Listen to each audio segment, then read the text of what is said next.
Okay, we are recording. So I'll go ahead and introduce you and then we'll just drop right in. I love how like easy it is to interview you. It's really Good. Let's do them all the time. okay. Okay.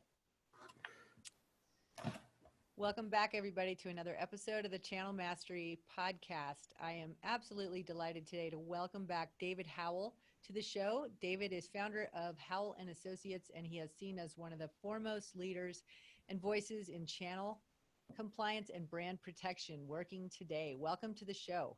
Thank you. Thanks for having me again. I enjoyed it last time. I'm looking forward to it this time. Oh, it's going to be great. So here we are, July 20th of 2020, one of the most brisk years any of us has lived through as business leaders.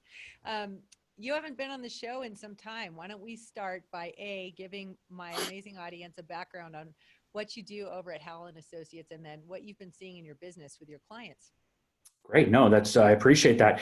So yeah, my name's David Howell, with founder and managing partner of Howell Associates. We're a traditional brand protection and channel compliance. I'm using the word traditional very loosely.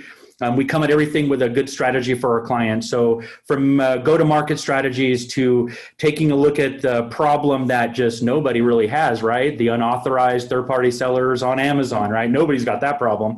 So we come at it from a very unique standpoint where with my background and looking at everything from a very strategy standpoint, I want to solve problems for clients. And the only way to truly do that is to take a look at the whole landscape and understand what they're doing, their distribution, how people are getting product, and then ultimately how to cut that product off and investigate and then enforce to make sure that we can shut down what's out there. So from product consumer satisfaction issues to price erosion to product dilution across all marketplaces, we really focus on that. So, and that's what you have done up to COVID. What has COVID been like for you with your stable of clients? And I know you get just a ton of questions from your growing network as well. I mean, many people within our markets and tertiary specialty markets use you and tap you as a resource and a sounding board and a brainstorming partner and a consultant. Like, I have a feeling your ears bend to the ground on some pretty fantastic conversations. Yeah, that's to say the least. So first, I'm blessed to be able to have a industry and a job that I was able to work through this. So unlike a lot of people who kind of got really blindsided by a lot of this, I've been quite the opposite. So I am blessed and thankful for that. But when you talk about how it's changed, I think the issue where every day I would get calls from either my clients or channels or partners about just a frustrating issue with Amazon. And it was more on my product, the amount of sellers, how are they getting my product, and why are they selling it so cheap? Now, over the last 4 months, I'm getting different conversations. Why Amazon won't take my product in? My product's not deemed essential. My product's not being shipped for 2 or 3 months. And there's some of these clients that I have that really run a very tight FBA program or product where it's in the warehouse because Amazon charges a hefty fee. So they keep a lean supply in the fulfillment centers and then they funnel it in as sales happen. Well, this caught them off guard because they ran that very lean. Then all of a sudden that product got sold out and they weren't allowed to get any other product for almost 2.5 months into those FBA. Well, those consumers are still looking for their products. So they're going out on Facebook Marketplace, they're going on eBay, they're going on Groupon. And unfortunately, a majority of my clients have a lot of counterfeit floating around out there because it wasn't being policed. So you got a little bit of that. But then there was the direct e-commerce, which this is something that I haven't seen since the, mid 2010s. If that were a couple of my clients, their websites crashed.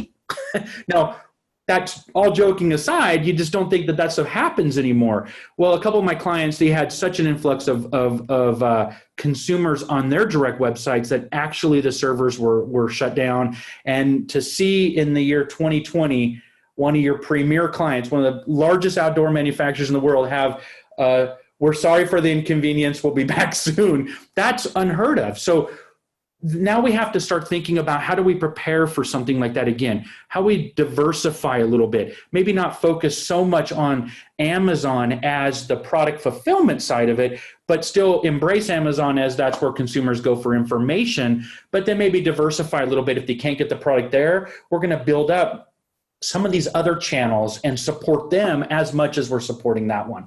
That was probably the biggest issue that I had with a lot of this COVID and quarantine and shutting down, was just the sheer issue of clients not being able to move their product out.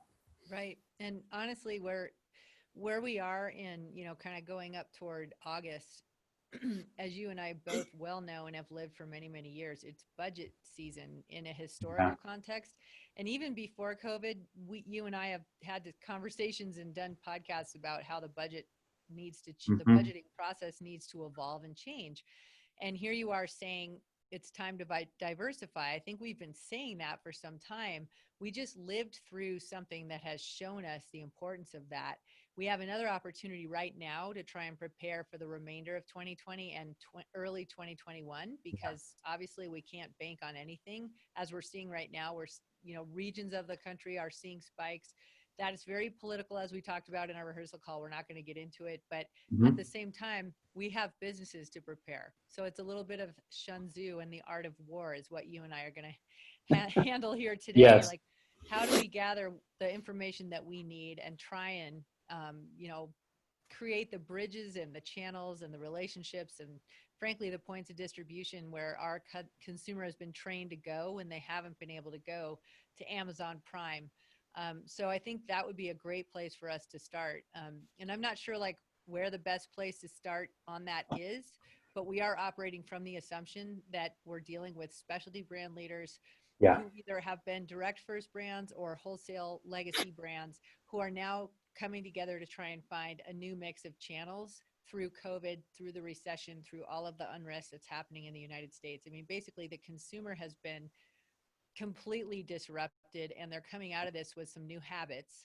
They're definitely resourceful. They still hate friction, but their loyalty is really up for grabs right now. And I think that's one of the biggest challenges that Amazon might have on their hands in the future is, they've been trusted and known as the place to go for choice, selection, and a frictionless, maybe less friction there than other places. But COVID has really given that experience a different emperor's new clothes. Well, we could talk about a couple points on there. I mean, I've been doing webinars and podcasts and papers for 3 years about retail apocalypse, right? And I don't want to dive too much into that, obviously, but I feel that this whole COVID, the quarantine, has actually been that tipping point where a lot of the stores have been holding on. I'm talking about more of the big box retailers. A lot of those stores have been holding on, and this is going to be that. Unfortunately, that's what's going to be their demise. Now, knowing that a lot of those products are not going to go away, right? The consumers, the need for those products are not going to go away. But then you talk about the specialty side. And I know that both you and I have a lot of clients that primary focus in small hiking, running shops, camping shops, things of that nature. Well, when you talk about places like Colorado, California, especially in the central northern California, talk about places in Idaho where I'm at, and you look around, well, every time there's a closure or every time there's where we got to pull it back again to certain stages, whatever state you're in, those stores can't survive that long. These are stores that they're not some of the big box retailers or even e-commerce sites that can hold on. So when a client looks at this and says, well, the majority of my, hiking socks are moved through all these stores that are all throughout the Pacific Northwest and of the mountains. Well, if you can't go to those stores are forcibly shut down, and they are right now.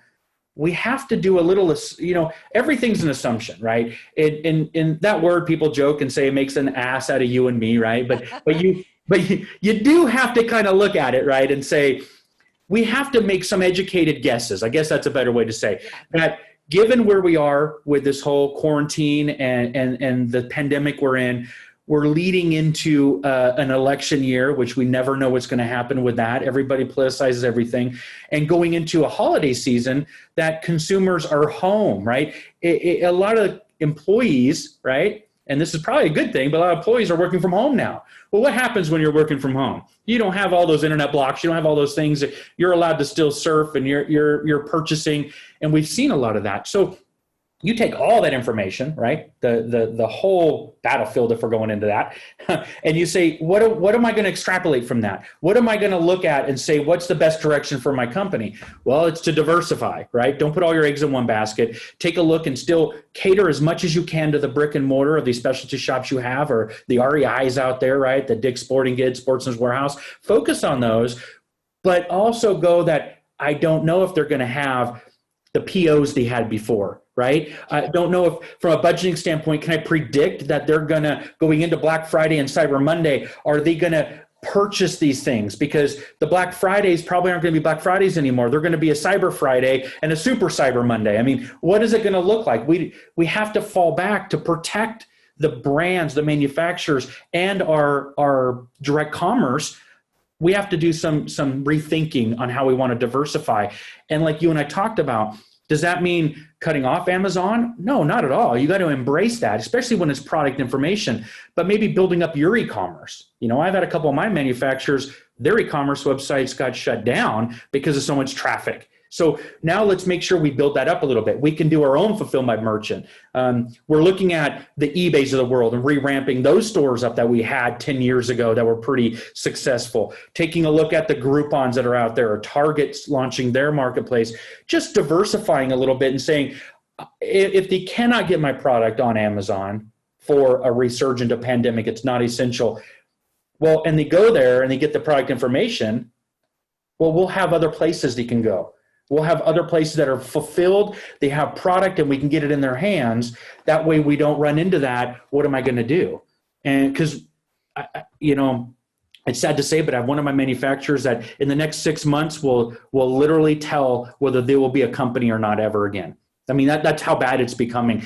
And I've literally pulled back my contractual relationships with them to a non-monetary side. I'm going to do everything in my power to ensure that they're going to be successful moving forward, because I can't, it hurts me to see something like that. And it's all because of how the online side's going, tied with this whole pandemic and the travel and some of the other stuff that's mixing into that, which we haven't touched on. I know. That's, again, it depends on exactly what you're doing and, you know, where your consumer is and all of that, and the experience that you're basically backfilling right now until we can get through this. This is the first time that you and I have talked where you've actually talked about alternative marketplaces. Yeah. You are a compliance, you know, expert in so many ways.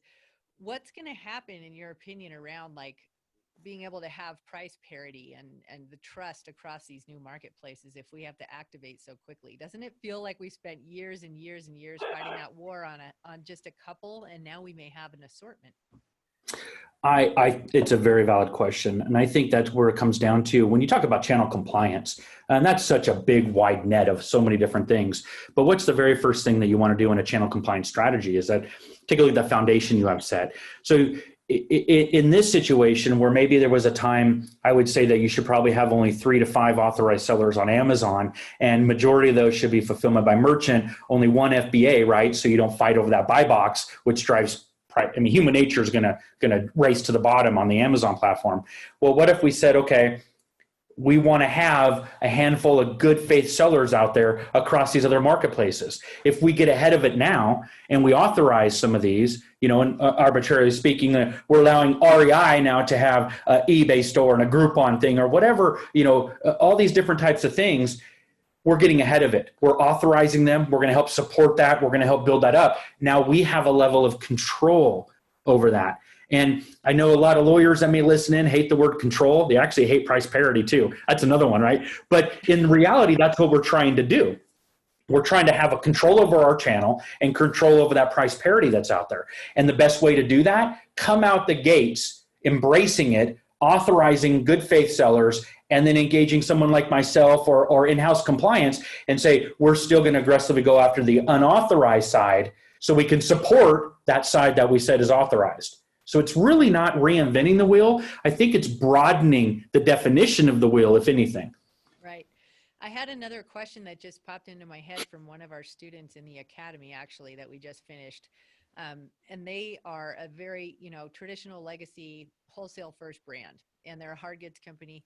And basically the leadership at the company wants to really push e-commerce for obvious reasons. Yeah.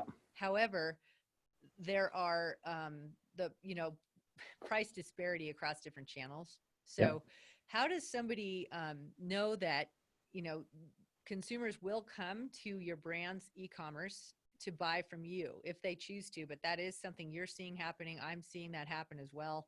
Yeah. Our clients are getting prepared for that as well. But what do you do if there are, actual mandates from your leadership around, we want to improve e-commerce from our storefront by X%, yet there isn't price compliance or price parity out there? Do you have anything there that you can, give to us in terms of where exactly we are right now, you and I? Like, we're giving them advice on, okay, yes, this is a reactionary, obvious place you need to go. You need to get your e-com and your .com, like, where it needs to be. But we also now, as you're saying, need to build some additional good faith marketplaces out there. Very, very true. And I think there's two pieces to that. So we talked about the price parity, but then how do we drive that business, or how do we look at building up our own channel, right? And that's really what it is. It's our own channel. So we look at our whole channel, but our channel is what we're selling, what we're fulfilling, that are ourselves as the direct.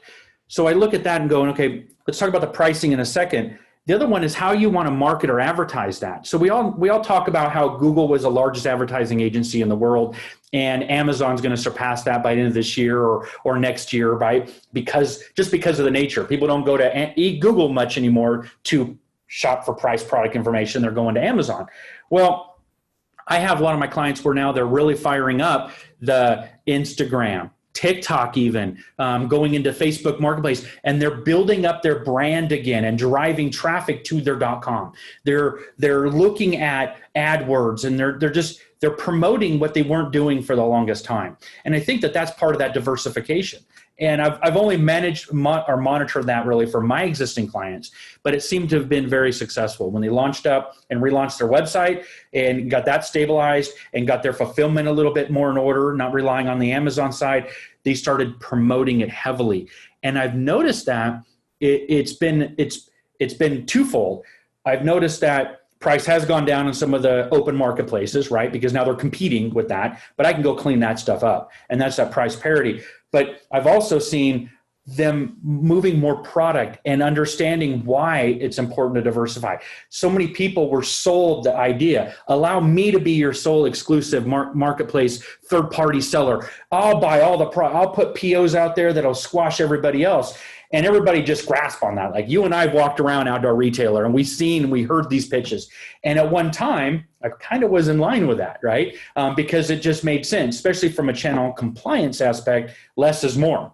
Mm-hmm. Well, here we are, where that probably is not a great idea now because you're putting all your eggs in one basket. So I can eat a little humble pie and say, well, okay, now let's say maybe that's okay for an FBA, but have multiple sellers that are FBM that you trust. They can fulfill my merchant. And now we can also diversify and have those other channels, because Amazon's got this program that I can have an eBay store and I can fulfill it with Amazon. I could have a Groupon and fulfilled by Amazon, right? They have this kind of process in place. You can still mix and match some of that to still meet your back-end guidelines. But now you got to take a look at it and say, okay, well, I'm not focusing only on the transaction, if you will, the conversion on Amazon. I'm trying to broaden out that conversion. And I'm not talking about go 50-50, right? The reality is Amazon's still going to be the majority, but is that majority now 70-30, 60-40? Whatever your business or whatever your comfort is, you should take a look at that. Now the price. The more you have out there, the more marketplaces you have, whether you trust your channel, whether you believe these people, what they say, there's a couple things that are going to happen. Human nature will dictate competitive posture, race to the bottom on price, unfortunately.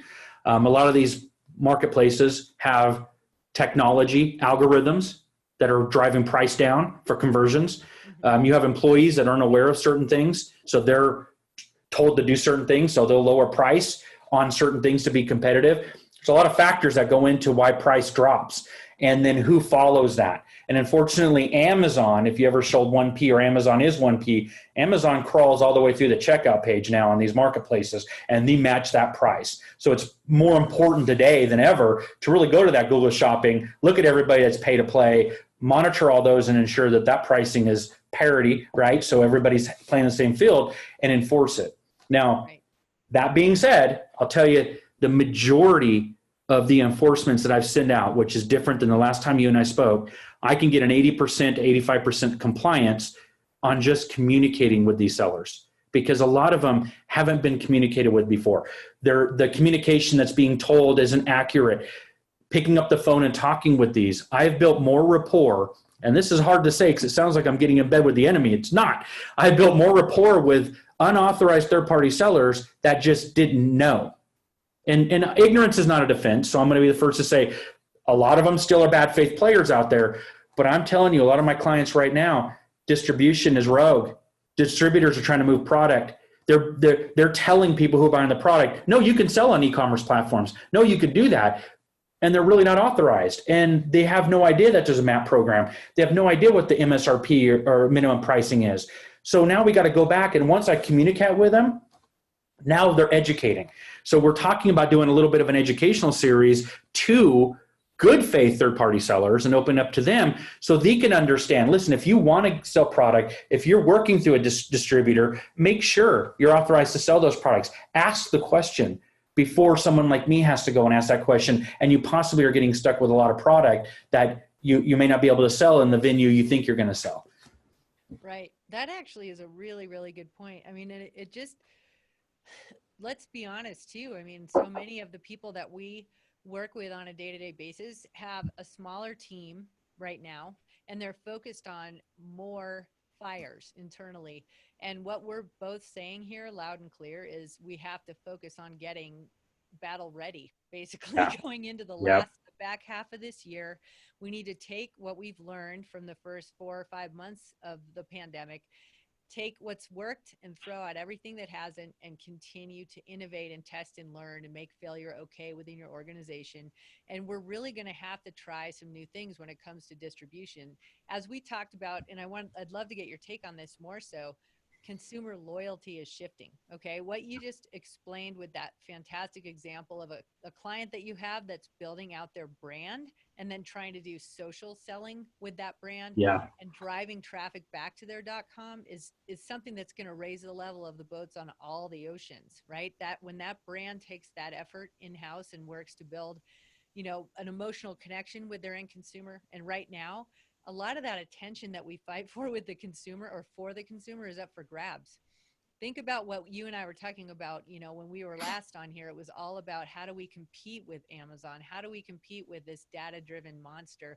Now it's about like the consumer is actually out there and we can land grab, I think. Maybe not everyone, but the right people. And I'd love to hear some of your thoughts around like just what our leaders should be focusing on. There's the CEOs, there's the sales and marketing VPs. To me, they all should be working together to create like one experience and disperse that across these new channels and marketplaces. Yeah, without a doubt. And to go back to your point too, when you talk about going into the holiday season here and the shopping season, that's really critical, not just for, holiday season or Q4 or Q3 and 4 in 2020, but let's look at traditionally. That sets up your entire 2021. Your manufacturing, your ad spend, the people you're doing business with. Well, if we have a very strenuous fall 2020 into that holiday season, what's the first 2 quarters of 2021 going to look like? So we're really looking at this from a long-term strategy. So when you talk about executives and marching orders and how we want to go to market with a lot of this, I think it's almost wheeling it back a little bit, right? And I didn't read a lot of these books, right? But you talk about marketing 101 or how to go to market with your brand or, consumer engagement, like these types of things. Maybe we should take all those little Amazon books that's been pumping out there to the world the last 2 or 3 years and just set them off to the side of your desk.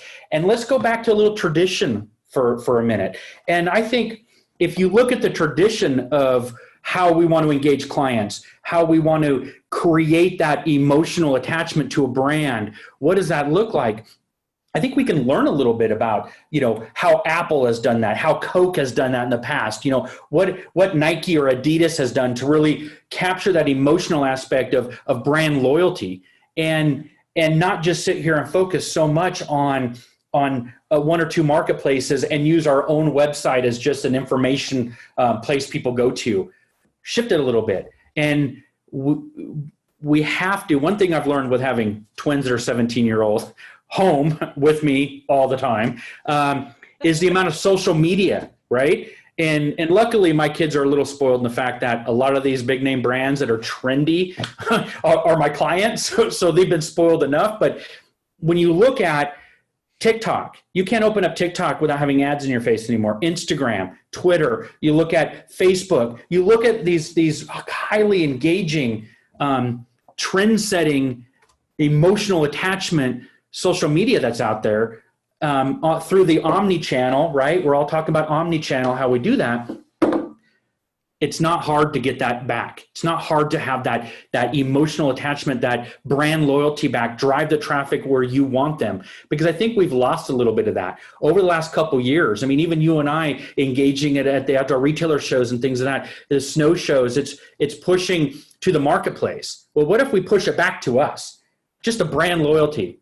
You engage with us, we'll help you get the product, whether it's through our own e-commerce or a where to buy program, which kind of went by the wayside. Where to buy might be able to come back, at least from a digital aspect. And let's drive that consumer to our authorized channel that has that price parity, that has that consumer satisfaction, and that engrosses all that into a consumer experience. Because that's really what we're talking about here, right? It's so true. This was supposed to be the year of the consumer experience one-on-one. The consumer was exhausted. Even adults were spending upwards of 5 hours on their devices a day. I mean, outside of work, believe it or not. So everything that we saw going into 2020 was about the year of being in person and having a brand experience. Yeah. Obviously, so much of that has gone virtual. And I think people are hungrier for that than ever because they've been sheltered in place and not part of their normal routines and lives and their connection. And so I totally agree with you. And we, I think, as specialty brands, that is our right. And I think that we have been, I can't say we've become reliant as human beings do. Like we like to burn the fewest amount of calories possible to survive, right? But we have to actually try and get extremely uncomfortable right now and really tell our story loud and proud, because we are specialty brands, and that literally is our ace in the hole, is the fact that we can be building this emotional connection, whether it's through cause, whether it's through showing action over words with our branding. I mean, our internal culture of our companies is super important right now as well. I mean, think of the talent land grab that's out there through and after COVID. I mean, any company out there in specialty or worldwide, frankly, that isn't building their company culture and really reinstating their ethical approach to business, how their brand is used as a vehicle for positive change, is very remiss right now.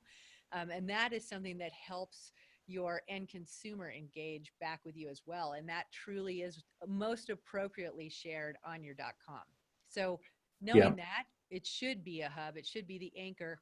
And it has, I think, in theory in the past, but many, many brands have handed the keys, whether they're direct first, handing their keys over to Facebook ads to build an audience, or a wholesale first brand handing the keys to their reps and to their retailers to tell their story. Now the brands more than ever have to tell that story and then give a choice of trusted distribution. Everything is found on the trusted space of the home page, the home.com.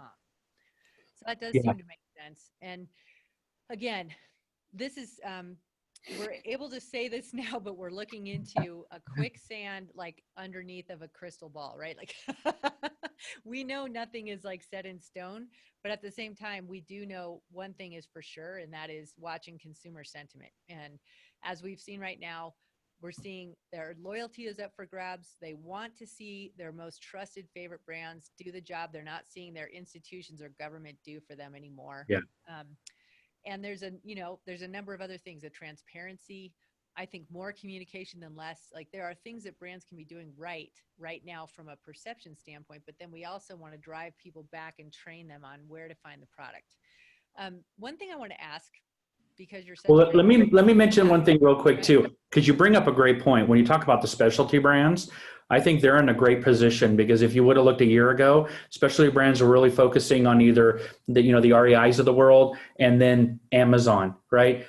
But they're in the best position to pull that back a little bit, build that consumer, because somebody looking for a specialty brand is specifically looking for it. So we're in a position to direct them as the manufacturer, direct them where to buy the product. So if you are a specialty brand listening in today, you really should take a look and go, you're in a great position right now to retake that back a little bit, and that diversify we talked about, and start promoting that across that and engage that brand loyalty to your products and brands, and then drive that transaction or that conversion somewhere else, maybe just to think a little bit about what may happen, right? We're not saying it will happen, but we kind of got a lot in our crystal ball to really look at based on 40 days not being able to get anything out of Amazon, right? And what did that look like? So I didn't mean to interrupt you, but I thought it was important that specialty brands really look and say it's not hard to re-engage that.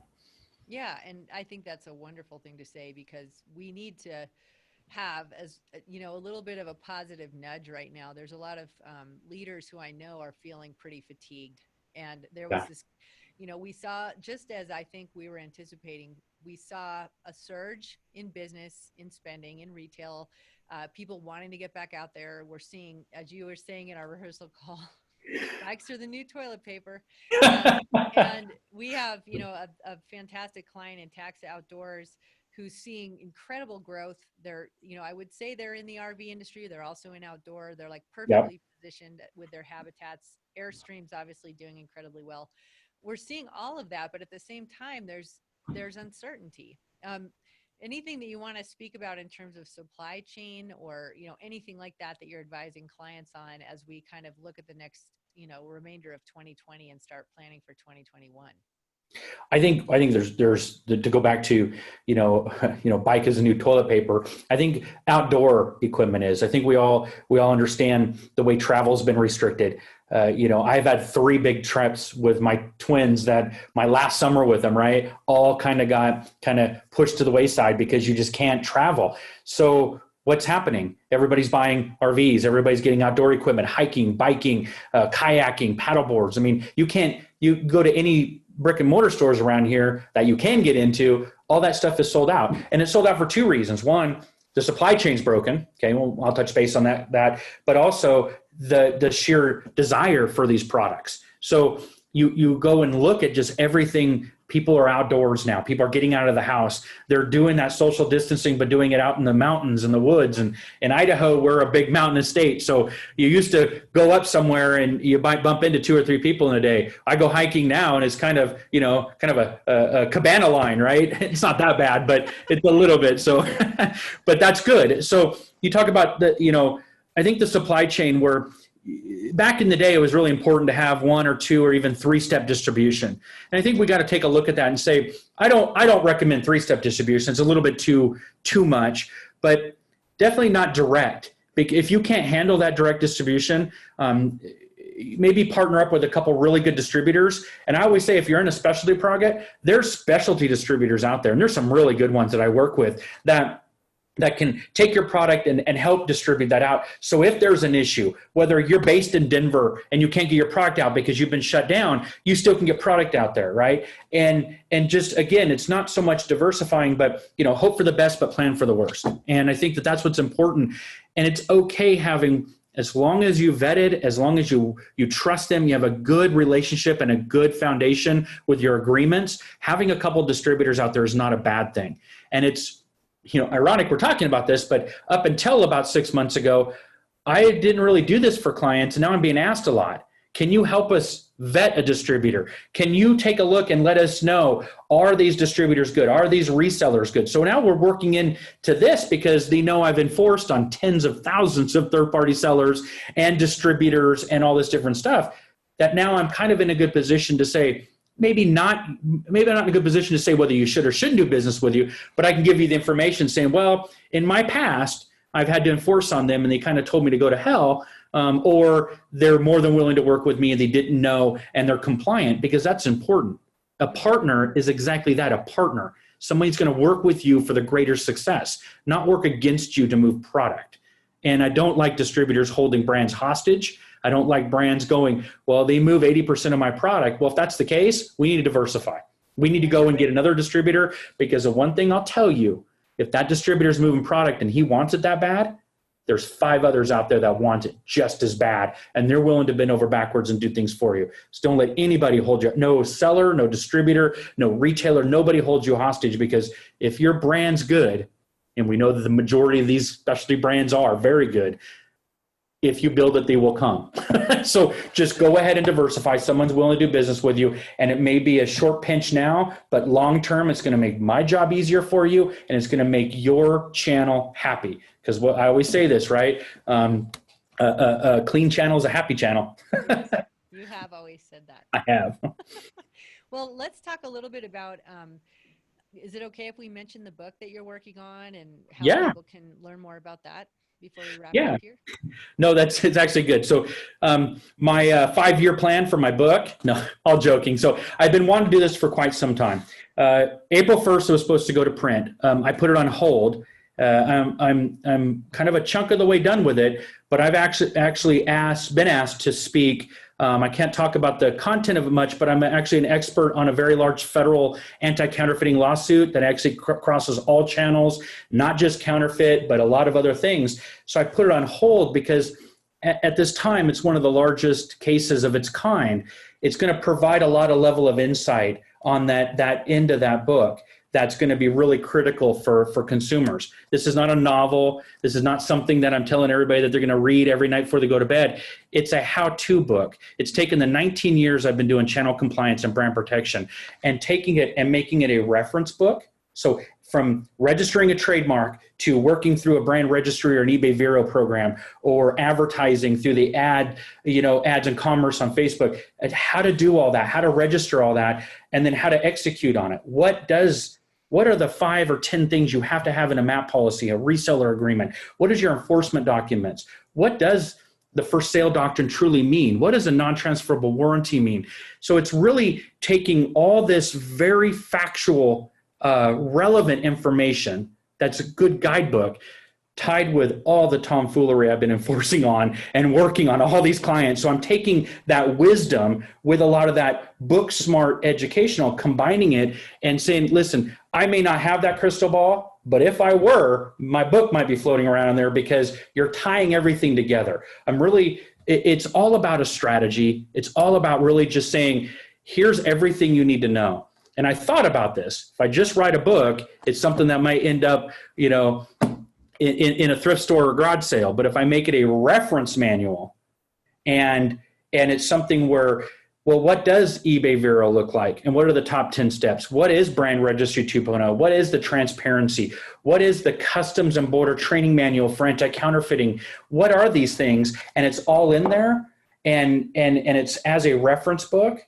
I think that's something that everybody will want to keep on their desk. And I'm doing 500 copies and sending them out to every manufacturer I've ever worked with at no cost, because I need them to have this manual. I'm pretty transparent. I love education. I want them to have this on their desk, and I want them to have it. And there'll probably be a little handwritten note in there too going, here, call me when you really need me. Well, and I have to say, I'm looking forward to seeing your, all of the work, but you also have this sense of we call it in the outdoor and climbing space, mountain sense, but it's a sense of people. It's a sense of pulse on, when a brand is in demand, and when we're in the situation we're in with the pandemic, you have a sixth sense about your instinct on what's going to flare up and what to do about it. So having the reference, but still having like your thought leadership, I think will be really important to us. So I'm looking forward to it. And,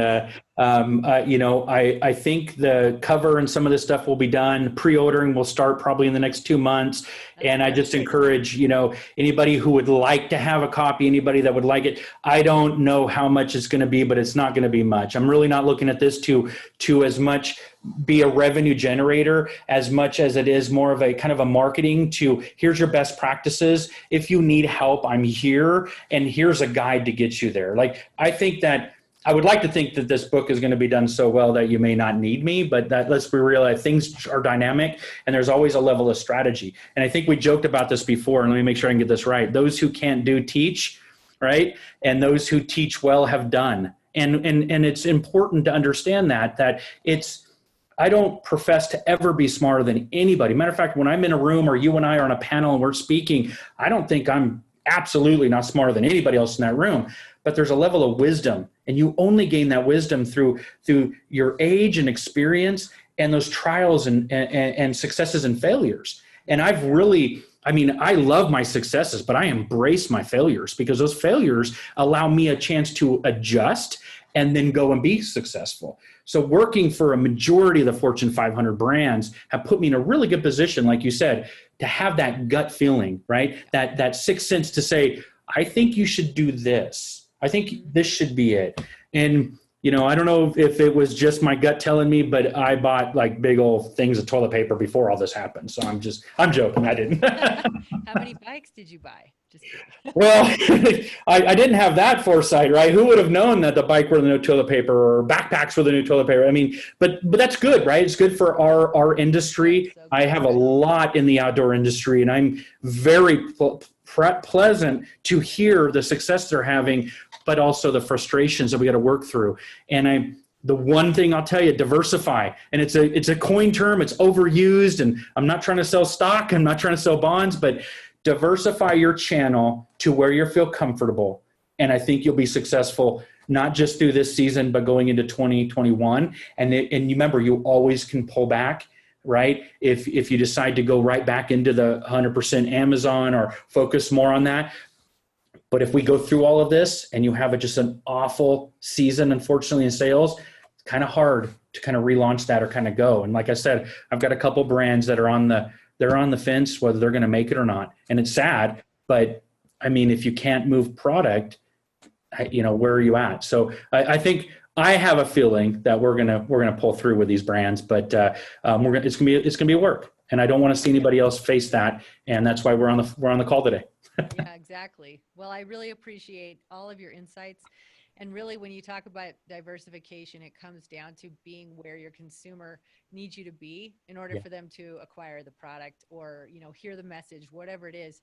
So that diversification is super important to a healthy multi-channel strategy, as is making sure that you're staying fluid with it and looking at what works, making sure it's okay to fail within your organization, continue to try new things.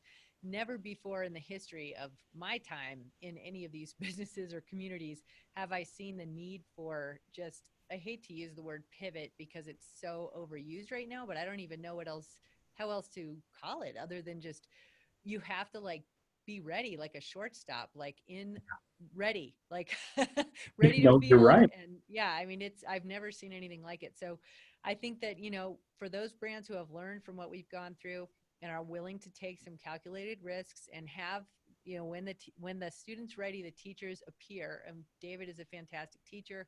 I hope this podcast brings you some insights. Know that we're going to bring more to you. David and I have some plans around providing more resources. And obviously his book will be coming out, thankfully, this year. I think the year that it really needs to come out, it's coming out. So thank you so much. I mean, you really are an incredible guide. You're so trusted and you're so real, and you make it feel like we can get through this. And just thank you so much for being on the show here today. It's my pleasure, and I'm looking forward to, like you mentioned, really educating a bit more, getting more regular on this. And I think everything that you're doing is great, and I think this messaging needs to get out. You and I are not trying to pitch anything. We're not trying to sell. We're just trying to educate, and that education is what's critical for everybody to be successful. And if their success goes, I know your and I's success will follow. And that's really what this whole industry, it really is. You know, talk about coin terms. Let's finish on this. We're a big family. We are, and we're going through a lot as a family right now. So that's the other thing that I think is amazing is, again, when the student's ready, the teachers appear. And just make sure you're looking around, because there's a ton of people, your peers, maybe formerly you thought of them only as competitors. People are really coming together to get through this. So I'm also just seeing incredible stories of resilience and partnership that I never thought I would see, you know, powering some of the successes we're seeing. So that's a great point. We are a family here. Yep. We all want everybody to be successful. We really do. And we want to keep product out there. We want to keep, we didn't talk about this, but when companies are selling a lot of product and are making money, they're also innovating. And the more they're innovating, the more we get to benefit from that as consumers, whether we're biking, mountain climbing, hiking, kayaking, doesn't matter. That innovation drives that just desire to do more out there. So let's just get through this. We've got 6 months to a year, and I think that we will. There is no such thing as getting back to normal. I think there's going to be a new normal, and we're here to adjust, and we're here to guide you down that path. So. Yes, we are. Well, thank you so much. It was awesome to reconnect with you here today, and I look forward to more to come here in the near future. Sounds great. Thank you very much. Take care. Thanks. All right. Let me turn off the recording. That was awesome.